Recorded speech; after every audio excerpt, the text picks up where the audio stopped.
নিজের মূল্য বাড়াবেন কিভাবে?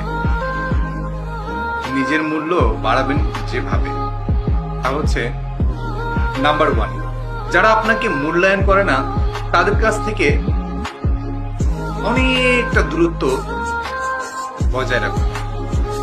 2 নাম্বার, বিনা প্রয়োজনে কাউকে সাহায্য বা পরামর্শ দেওয়ার চেষ্টা কখনো কোনোভাবে কোনো মতেই করবেন না। 2 নাম্বারটা খুব ইম্পর্টেন্ট, সেটা হচ্ছে বিনা প্রয়োজনে কাউকে সাহায্য বা পরামর্শ দেওয়ার বৃথার চেষ্টা কখনো করবেন না। নাম্বার 3, প্রয়োজনের বাইরে অতিরিক্ত কথা বলা থেকে নিজেকে বিরত রাখুন। প্রয়োজনের বাইরে কথা বলা থেকে নিজেকে 100% বিরত রাখুন।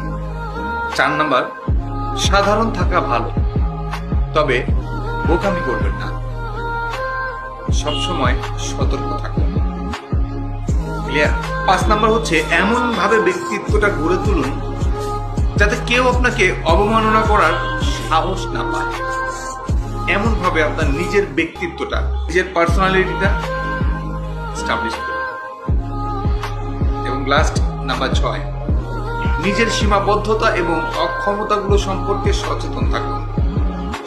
নিজের সীমাবদ্ধতা মানে আপনার ভেতরে কিছু সীমাবদ্ধতা অবশ্যই আছে, অবভিয়াসলি আছে, এবং আপনার ভেতরে কিছু অক্ষমতা আছে।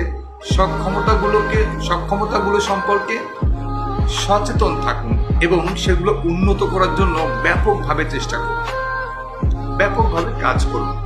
তাহলে দেখবেন নিজের মূল্য ধাপ ধাপ করে বাড়িয়ে যাবে। একটা বোনাস দিই, সেটা হচ্ছে প্রচন্ড রকম ভাবে প্রচুর বই পড়ুন। আপনার যে বই ভালো লাগে, গঠনমূলক যে সকল বইগুলো ভালো লাগে, সেই বইগুলো পড়ুন। দেখবেন আপনার মূল্য অটোমেটিক্যালি বেড়ে যাবে।